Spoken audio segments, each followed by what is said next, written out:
Salut à tous, on se retrouve aujourd'hui pour une nouvelle vidéo un peu différente.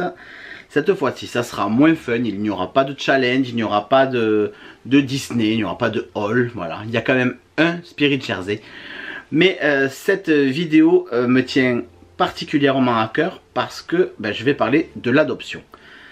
Donc cette vidéo n'est pas destinée à la plupart de mes abonnés parce que c'est pas une chaîne sur l'adoption, évidemment. Mais ça vous intéressera certainement. Mais cette vidéo, je la sors parce que quand nous, avec Amélie, nous avons voulu adopter, on voulait cette vidéo. Voilà, on cherchait cette vidéo sur YouTube pour nous expliquer qu'est-ce que c'était que l'adoption, comment ça se déroulait, quelles étaient les étapes, hein, voilà, les difficultés. Donc c'est ce que je vais essayer de faire et j'espère pouvoir aider certaines personnes si elles veulent adopter, voilà, qu'elles ont des questions. J'espère que cette vidéo leur sera utile.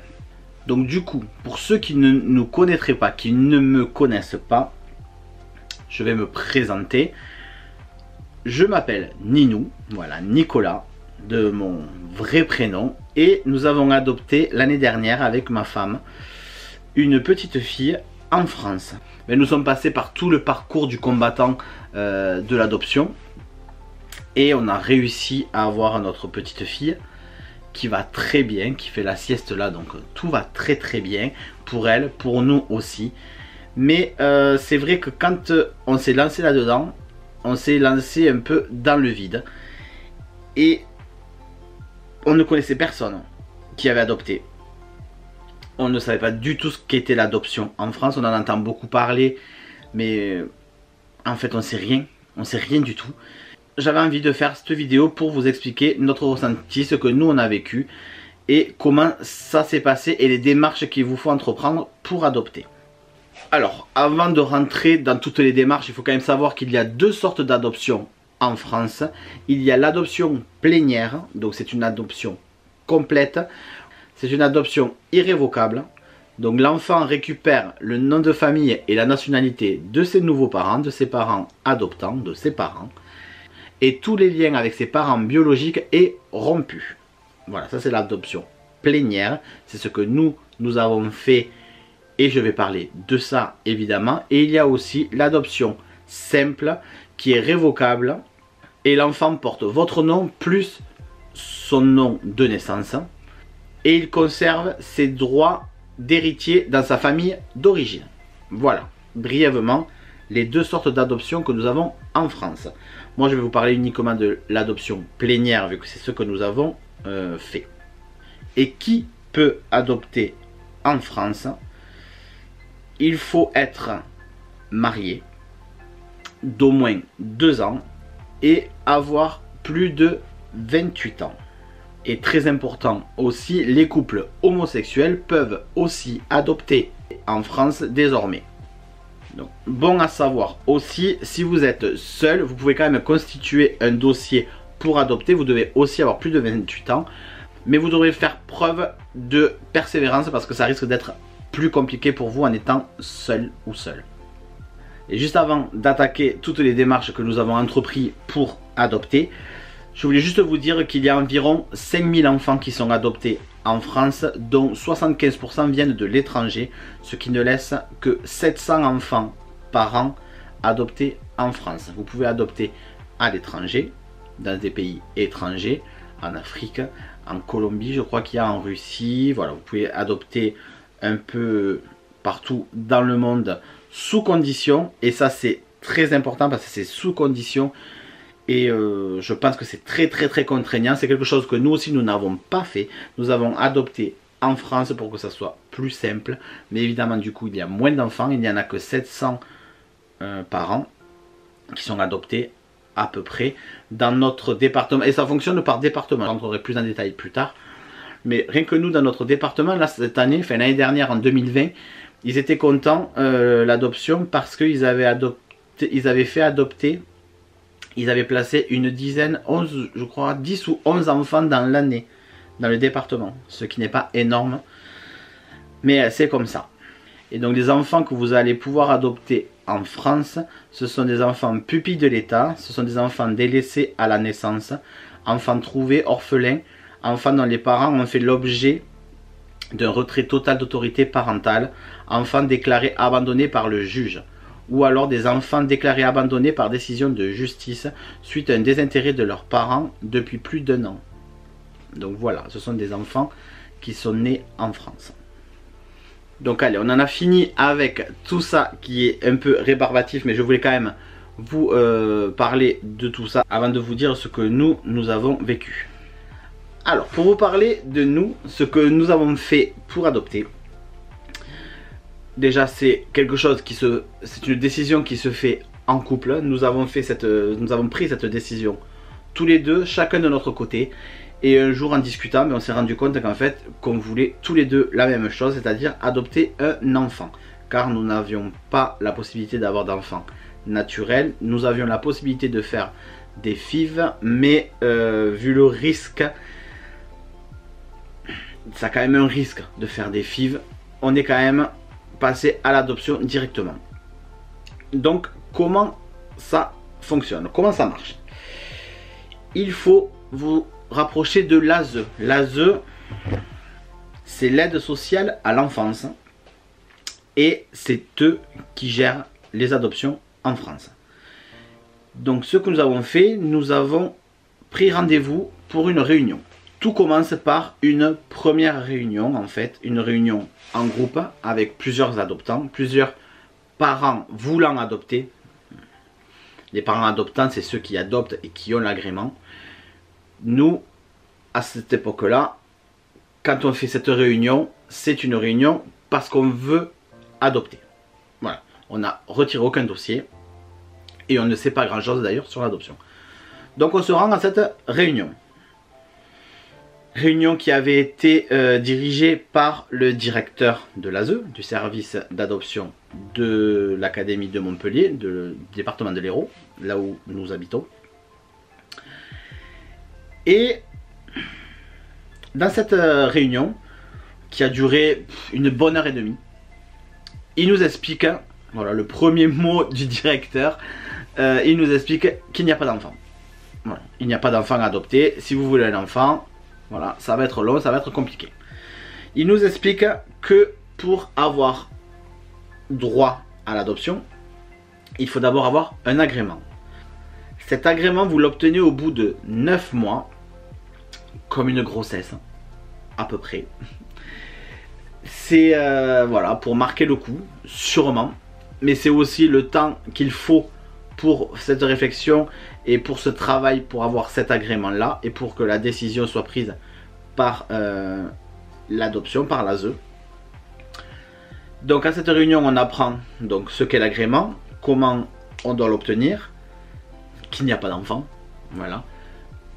Que pour adopter à l'étranger, c'est très compliqué, qu'en France, c'est encore plus compliqué. Et voilà, en gros, voilà, on apprend tout ça. Et que l'agrément est valable 5 ans. Donc c'est-à-dire qu'à partir du moment où vous allez avoir cet agrément, vous allez avoir cet agrément pendant 5 ans. Et pendant 5 ans, vous allez pouvoir avoir une proposition pour un enfant. Voilà, vous allez avoir 5 ans d'attente minimum, non maximum.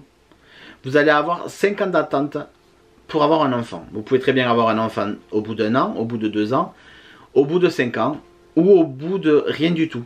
Vous pouvez très bien passer ces 5 ans sans avoir d'appel, sans avoir d'enfant. Et à ce moment-là, il faut renouveler l'agrément.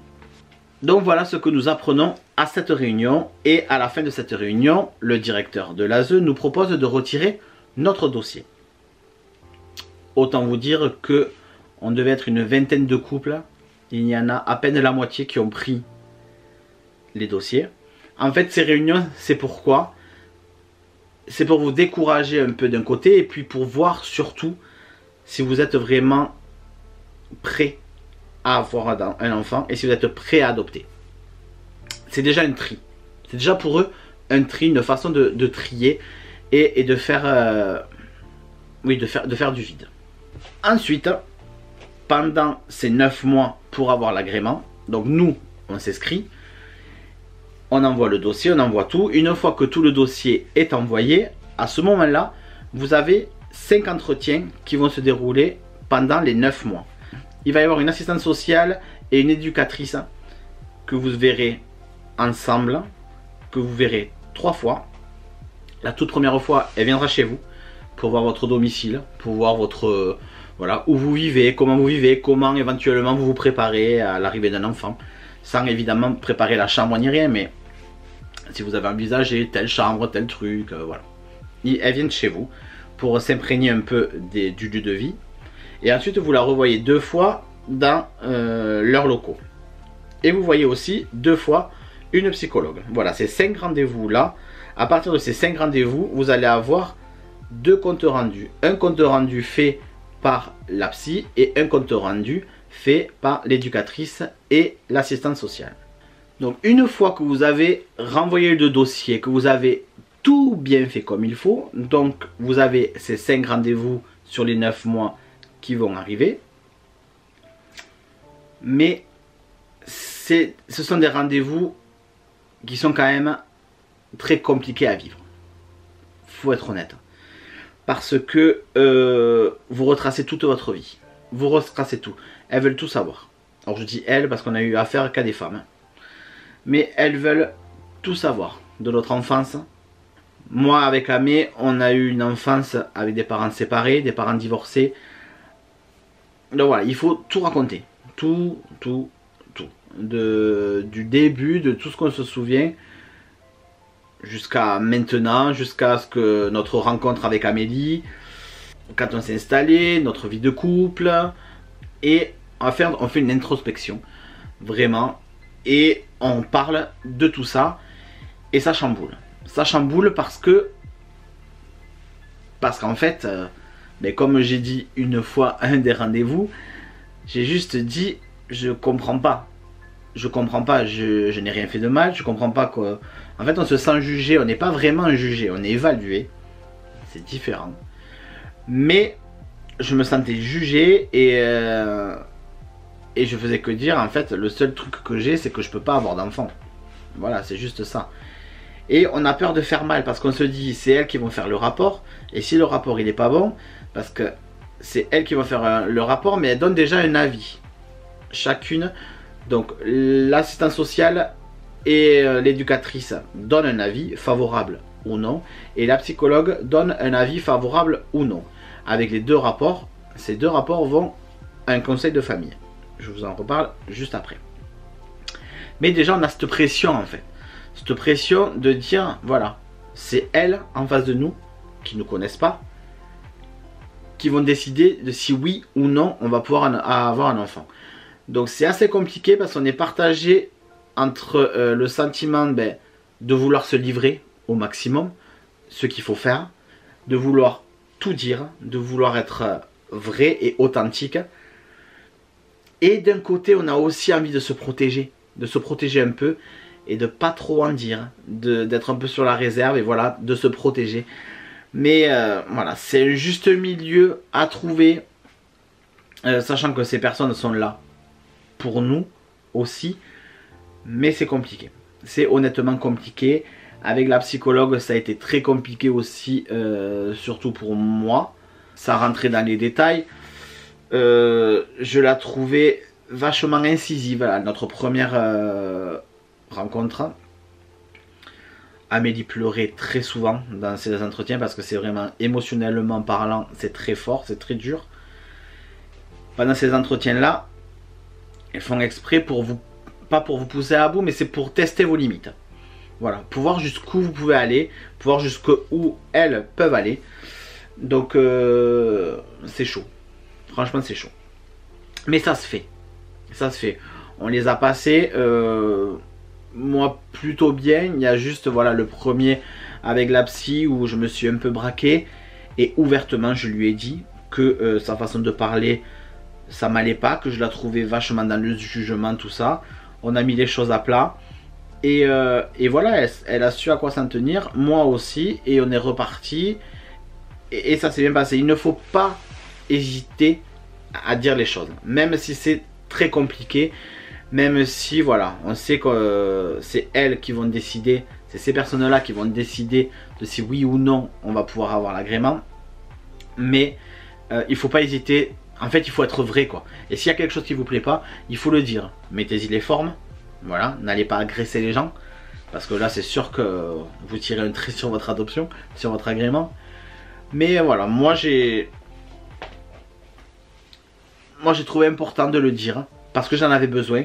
Parce que je voyais qu'Amélie était pas bien. Et que ben, il fallait que je le dise, quoi, pour pouvoir avancer, pour pouvoir moi aussi me libérer et pouvoir aussi décoincer la personne qui était en face de nous et que je trouvais un peu dur.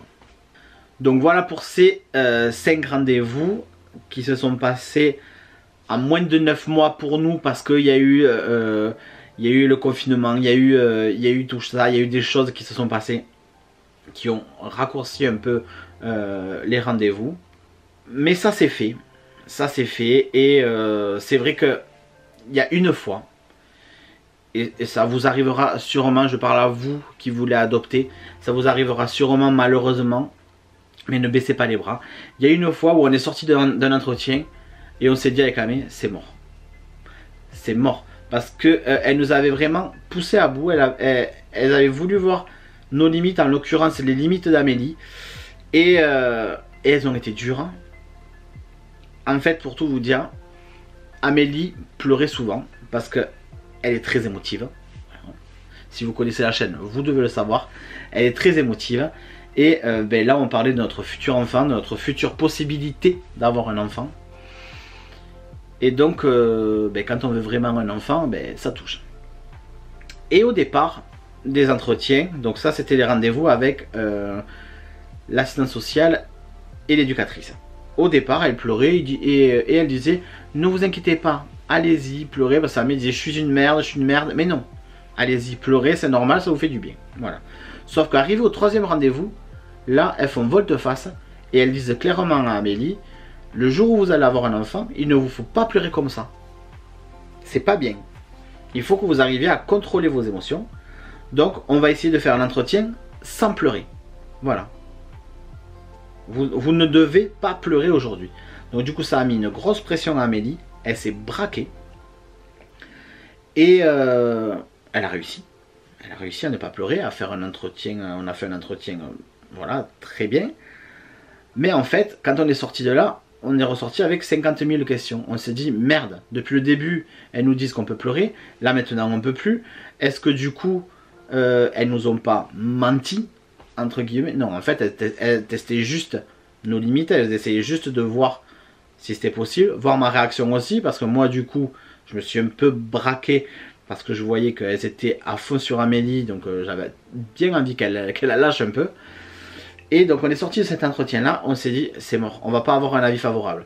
Alors après, c'est pas grave, parce que donc, il y a le rapport de la psy, le rapport de l'assistante sociale, et de l'éducatrice. S'il y a 2 avis favorables, il y a de fortes chances que vous ayez l'agrément. S'il y a un favorable et un défavorable, ça peut aussi, vous pouvez aussi avoir votre agrément. Si les 2 sont avis défavorables, là ça pue un peu honnêtement. Il se trouve qu'à l'issue de ces 9 mois, nous avons eu nos rapports avec 2 avis favorables et je vous la fais courte, nous avons eu notre agrément.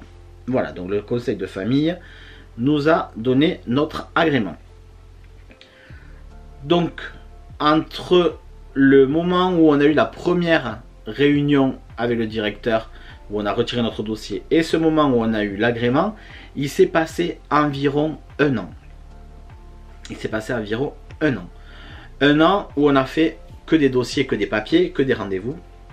Et à partir de maintenant, du moment où on a l'agrément, ça y est, on peut avoir un enfant, notre dossier est actif.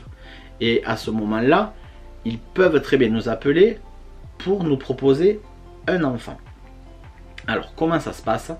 C'est encore ce conseil de famille. Et si vous voulez, il y a une personne, donc nous, c'est dans notre département, ça fonctionne par département. Vous êtes prioritaire sur votre département. Si vous voulez adopter dans un département étranger, vous pouvez faire la demande, mais vous ne serez pas prioritaire. Donc nous, on a adopté dans notre département, on ne s'est pas trop embêté, en fait.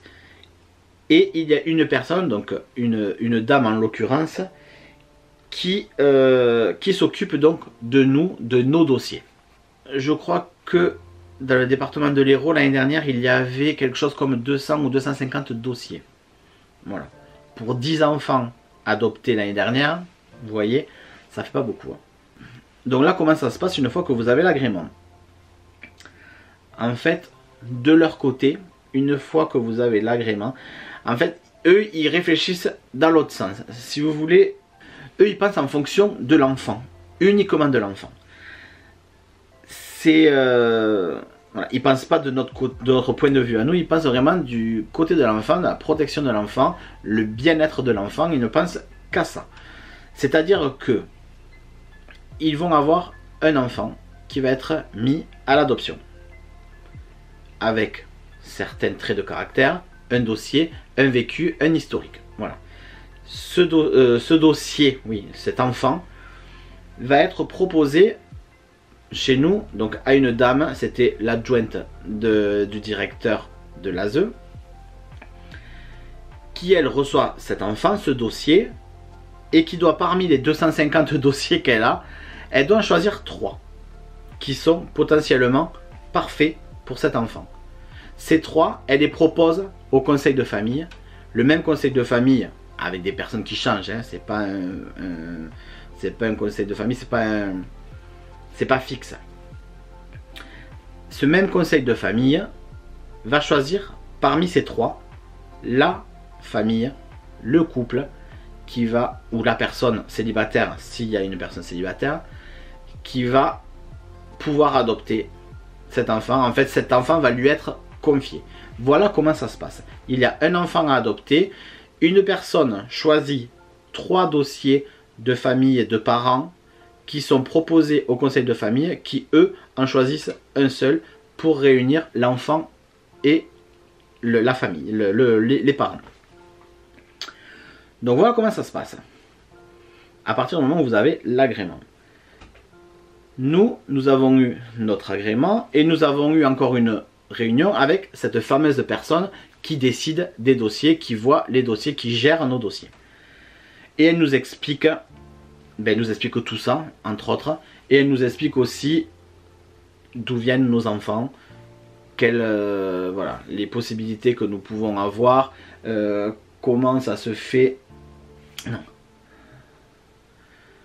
Quel type d'enfant nous pouvons adopter, dans quelles conditions, voilà, elle nous fait un peu le tableau de toutes les adoptions possibles et auxquelles on peut être confronté. Elle nous a vu après un entretien individuel, pour mettre un visage à ces dossiers, à ces noms, à ces personnes qu'elle a devant les yeux et dont elle va devoir défendre ces personnes.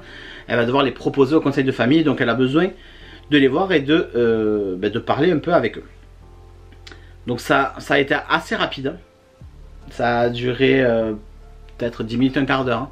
Quand on est sorti, moi je ne l'ai pas entendu, mais elle aurait dit à Amélie, votre dossier m'intéresse beaucoup. Bon. Il s'avère que c'était sûrement vrai, vu que nous n'avons pas attendu 1 an, ni 2 ans, ni 5 ans. Nous avons attendu 10 mois. Voilà, au bout de 10 mois, le téléphone a sonné pour nous proposer un bébé. Quelque chose de très important que j'ai oublié de vous dire, l'agrément, les rendez-vous que vous faites avec la psy, mais surtout avec l'éducatrice et avec l'assistante sociale, c'est ces rendez-vous-là, c'est pendant ces rendez-vous-là que vous allez déterminer quel enfant vous voulez adopter. L'âge, le sexe, parce que vous pouvez dire que vous ne voulez pas de filles, vous voulez que des garçons, par exemple. Vous pouvez dire que vous voulez un enfant de moins d'1 an, de moins de 2 ans, de plus de 5 ans. Les origines, vous pouvez très bien dire que vous voulez absolument un enfant blanc, ou que vous voulez un enfant asiatique, ou que vous voulez surtout pas un enfant asiatique, ou surtout pas un enfant de couleur. Elles sont là pour écouter et pas pour juger pour le coup. Voilà, donc vous pouvez tout leur dire. Hein. C'est pendant ces rendez-vous-là que vous montez votre dossier en fait. Et donc elle vous aide à réfléchir aussi, au-delà de vous raconter, votre vie, tout ce qui s'est passé. Elle vous aide aussi à vous projeter avec un enfant handicapé ou pas, un enfant en bas âge, une fratrie, un enfant de couleur différente, voilà, avec une particularité, ça peut être un handicap, ça peut être une maladie, ça peut être du diabète, ça peut être, voilà, toutes les possibilités, elles sont là vraiment pour ça. Et une fois que vous avez l'agrément, en fait, tout ça, ça a été déjà fait. Et donc, quand on a vu cette personne qui devait décider de nos dossiers, une fois qu'on a vu l'agrément, en fait, tout cela était déjà écrit et c'était stipulé dans notre dossier était clos. Désolé, c'est un peu compliqué de parler de tout ça parce que aussi émotionnellement c'est un peu voilà, ça remonte, ça remue un peu certaines choses. Donc j'espère que la vidéo ne sera pas trop décousue. Là j'en étais, donc on avait fini cet entretien avec cette personne qui décidait donc des dossiers. Nous avons eu notre agrément et là ben, qu'est-ce qu'on a à faire? Ben rien, on a juste à attendre. Voilà, simplement attendre.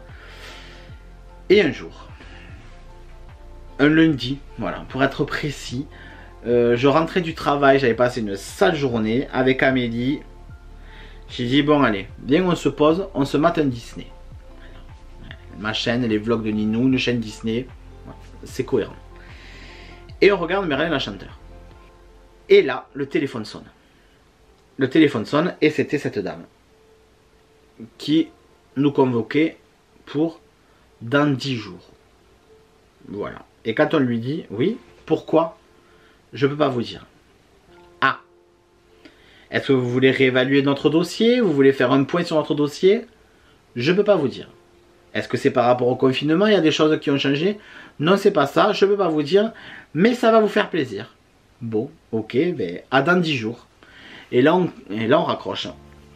Et là, ben, on gamberge. On gamberge, on gamberge, on gamberge. Et on dit rien. On dit rien surtout à la famille, on dit rien aux amis. Il y a... Allez, moi, il y a mon frère et ma soeur qui étaient au courant, sa soeur Amélie, sa meilleure amie et un ami à moi. Voilà, il y a une poignée de personnes qui étaient au courant. Mais ils étaient au courant, mais comme nous, en fait, ils ne savaient pas grand-chose. Ils savaient qu'on avait été convoqués, mais ils ne savaient pas pourquoi. Bon, 10 jours se passent, on va à cet entretien et... on rencontre donc la dame que nous avions déjà vue pour l'agrément, l'adjointe du directeur, et il y avait aussi le directeur de l'ASE. Et à ce moment-là, ben, il nous présente un dossier, il nous présente un enfant. Voilà. Voilà comment tout cela s'est passé. Juste vous dire aussi que là, leur démarche aussi est un peu maladroite. C'est ce que je pourrais reprocher un peu. C'est que oui, ils pensent beaucoup à l'enfant et les enfants, ils sont très bien traités. Nous, on a une enfant, une petite qui a aucun traumatisme, qui a rien du tout, qui est juste parfaite. Qui est juste parfaite, qui fait ses nuits, qui dort très bien, elle mange très bien, elle n'a pas de troubles, quel qu'il soit. Mais par contre, les parents, les adoptants, c'est un peu compliqué, ils gèrent un peu mal avec les parents. Pour vous expliquer, en fait, ils nous ont donné le dossier et ben, nous, on a dû lire le dossier. Bon, très bien, on lit le dossier. On est de couleur blanche tous les deux avec Amélie. On nous présente un dossier avec une enfant de couleur.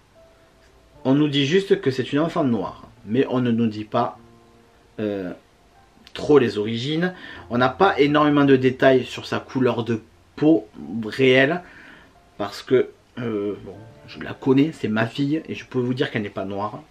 Elle est métissée, mais voilà, elle est assez claire quand même. Et dans ce rapport, dans son dossier, il y avait énormément de détails.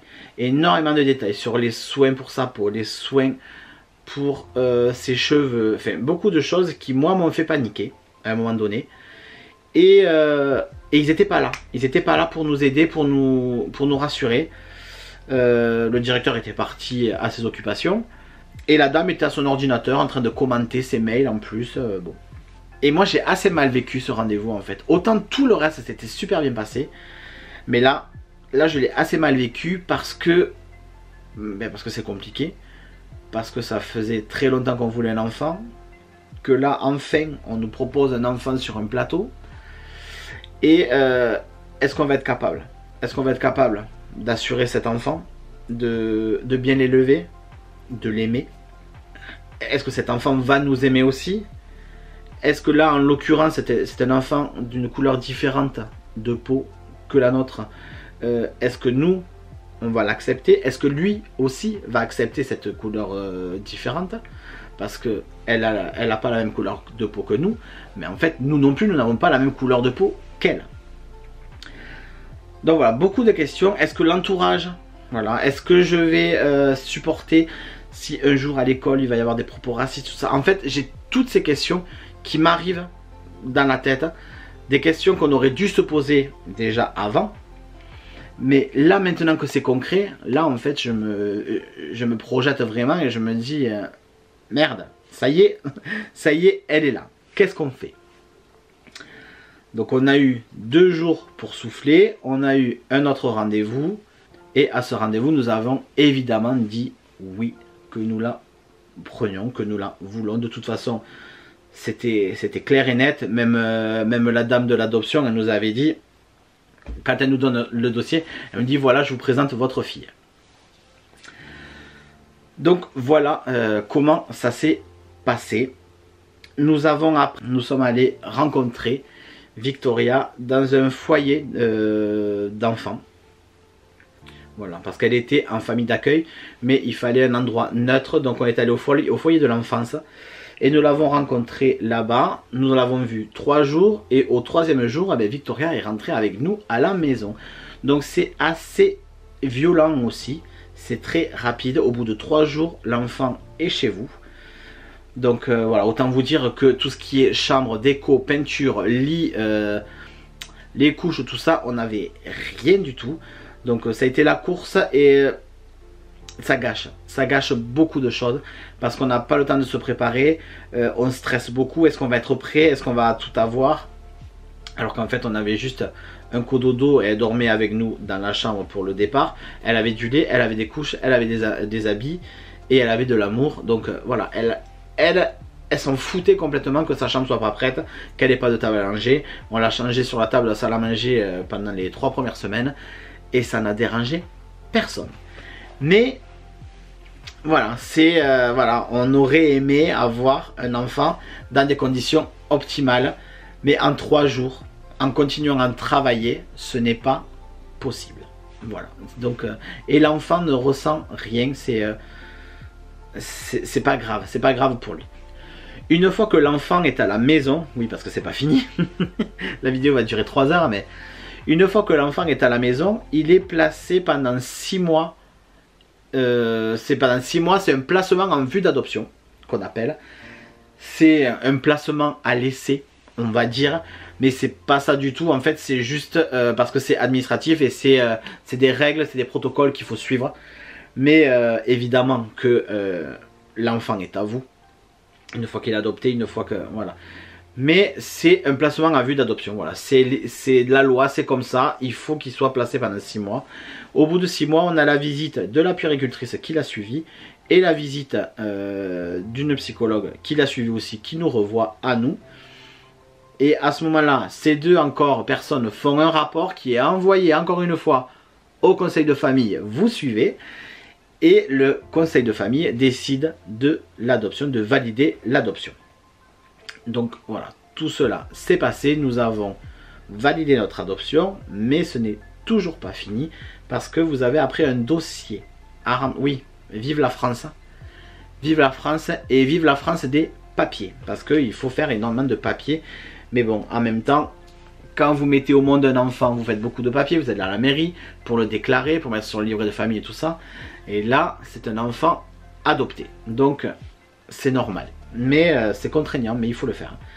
Donc une fois que ces 6 mois sont passés, il vous faut monter un dossier et déposer le dossier au tribunal. Car c'est le tribunal en fait qui va valider cette adoption et qui va vous permettre de changer le nom de votre enfant, de lui donner le nom et le prénom que vous souhaitez, si vous souhaitez le changer, qui va lui changer son acte de naissance, C'est le tribunal aussi qui va l'écrire sur le livret de famille. Et à partir de ce moment-là, l'enfant sera vraiment l'enfant de la famille, aura le nom de la famille. Vous pourrez faire sa pièce d'identité, vous pourrez voyager, partir à l'étranger avec, voilà. Ça sera votre enfant et plus rien ne pourra aller à l'encontre. Voilà, ça sera vraiment votre enfant, il aura votre nom. La filiation, voilà, la filiation sera faite, sera effective et vous serez une famille et l'adoption plénière sera vraiment terminée. Voilà, donc c'est très long, c'est très long, mais ne vous découragez pas. Je parle à vous qui voulez adopter, qui regardez cette vidéo. J'espère que cette vidéo vous aura aidé, vous aura informé et ne vous aura surtout pas découragé. Ne vous découragez pas. Vous aurez des moments de doute, des moments de mou comme nous on a pu avoir. Mais ne lâchez rien. Ne lâchez rien parce que après c'est tellement beau. C'est tellement beau. Et c'est possible quoi. Il faut savoir aussi qu'en France, adopter ça coûte rien. Nous n'avons rien payé. Ceux qui disent que adopter un enfant ça coûte cher, pas en France. Non, pas en France. Nous n'avons rien payé. Nous n'avons pas acheté notre enfant. Clairement. À l'étranger, c'est différent. Je ne peux pas vous en parler concrètement parce qu'on ne l'a pas fait. Donc, j'aime pas trop les personnes qui parlent des choses qu'ils ne connaissent pas vraiment. Mais on s'est un peu renseigné.